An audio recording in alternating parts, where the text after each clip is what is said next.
Hello,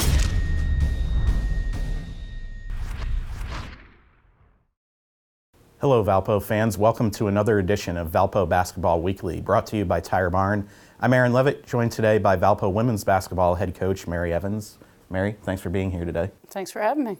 Looking back at the first half of your season so far, we've got through pre-conference play, started Missouri Valley Conference play this past weekend, and let's look back at the non-conference schedule first. You guys faced a couple tough tests early on in that non-conference schedule with a couple Big Ten teams, and then really got on a roll the second half of the non-conference schedule, winning 7 straight, heading into Valley play. Can you just assess the performance of the team in the non-conference and kind of how they matured from that first game against Ohio State to the win over Eastern Illinois? Yeah, I think there's been a lot of growth in the team over the course of the non-conference. We tested them early with 2 Big Ten teams and a Summit League road trip, which is not an easy road trip up to the Dakotas. And I think that kind of helped us see the level of basketball that we're going to see as we get into the Valley, and gave us some film to be able to work on some things. And then we got into an area of our schedule that we played some teams that looked more like us. And I think the thing that I was most happy about is that they handled their business and they went out and they won the games that they should win.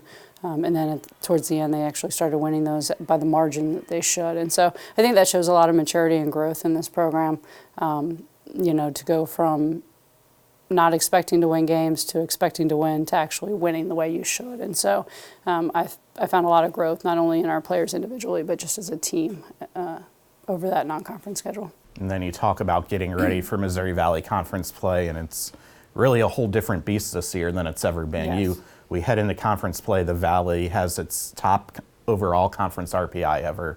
You've got 6 teams in the Valley currently in the top 100 of the RPI. We saw 2 of them here this weekend in Southern Illinois and a nationally ranked Missouri State team. And I think you mentioned after Southern Illinois, it was a little bit of a gut punch there at first.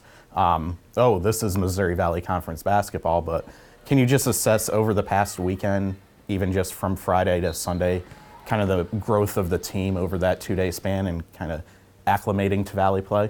Yeah, I think you can talk all you want about the increased level of physicality and speed, but until you see it with your own 2 eyes, like that game on Friday looked much more like Northwestern and Ohio State than anything we had seen for over a month.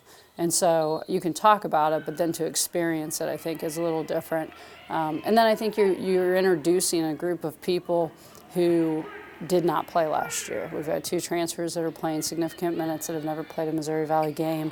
You're bringing kids back off of injury that only had 1 year experience and limited action in the Missouri Valley. And so I think for them, seeing that on Friday night kind of opened their eyes to what the physicality is going to look like, the speed is going to look like.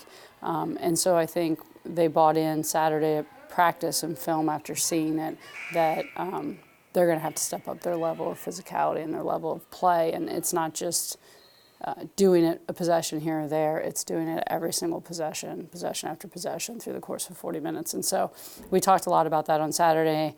And I think other than the second quarter, they did a really good job last night matching the intensity of Missouri State, and really did some really nice things. You look back at that Missouri State game, 14 three-pointers on the offensive end. You were getting good looks, and that's what we saw from your team last year on the offensive end. You want to make a lot of three-pointers, get good looks from behind the arc.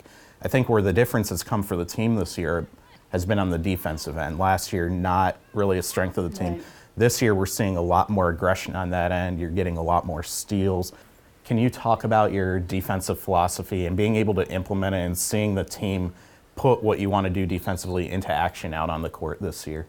Yeah, we've got 3 people back from last year that played a significant amount of time, 3 to 4 people that have a good understanding. But all these new people are kind of getting acclimated to how we play, and we switch everything for the most part. We try to smart switch. We'll try to not keep a little point guard inside if we can and things like that. But I think they're starting to understand the system better. And then I think the biggest difference from last year this year is that being able to play 10, 11, 12 deep, we can be more aggressive. Last year at times we had to back away from our aggressiveness because we had people if they fouled out. We didn't have people to put in the game.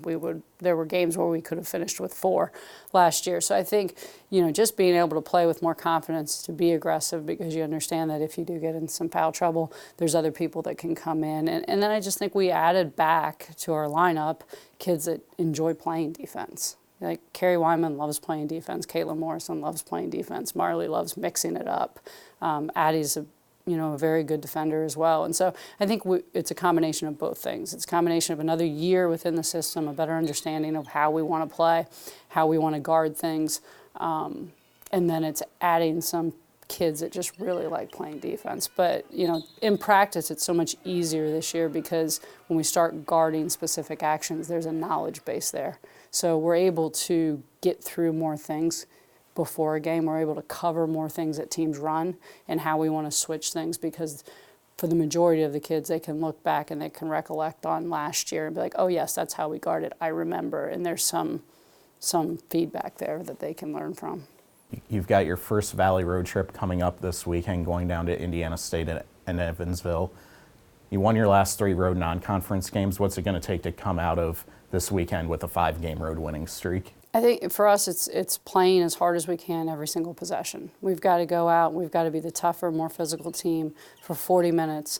And that's really what we're trying to work on. We're trying to become the most efficient team we can become offensively. We're trying to learn to share the basketball with each other, to not have to rely on making heroic shots, but simply turning and throwing it to open players and getting the shots that we want instead of necessarily the shots that teams give us.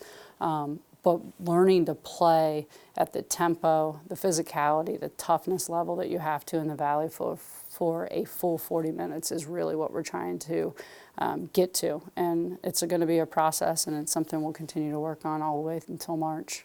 Well, good luck this weekend, and you can find all the live links for coverage both Friday and Sunday at valpoathletics.com, and keep up with the team on social media, Valpo Athletics and Valpo Women's Basketball.